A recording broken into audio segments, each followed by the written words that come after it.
Well, if you look at artificial intelligence and the ability of machine to be much more similar to the human beings, the most possible transformation that transhumanists could produce inside society is the blurring of distinction between a human being and machine. So much more the machine will show us a human similarity, much more we are less able to distinguish or to recognize the difference between a human being and a machine.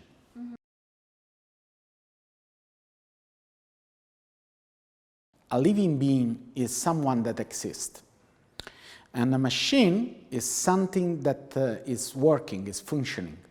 And if you are not anymore able to distinguish these two things, and you can let a machine with artificial intelligence surrogate decision that before was up to the man, that is really problematic, because you are not anymore able to say what's the difference, for example, by a medical decision made by a man instead of by a machine.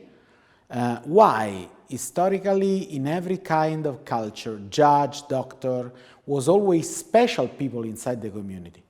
Could we surrogate these people with a machine? Where is the difference? Okay, this is the challenge, and it can produce, it depends in the way in which we answer to this challenge, a giant leap forward for humanity, for a more human-centered medicine, law, and so on, or could produce an evolutionary war with human beings versus machines.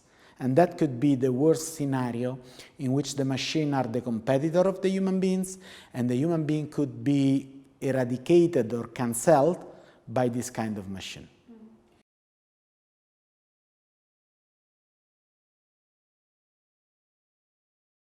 So, look back at the origin of philosophy. Socrates was used to stop the people that was talking to him, the sophistic, with one question.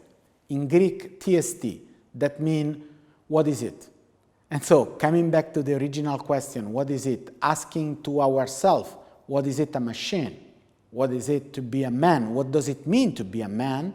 Is the core question that we have to keep alive, to be able to make the difference between someone that has endless values, the human being, and something that could be endless useful, but is not the same thing of an endless values as the human being.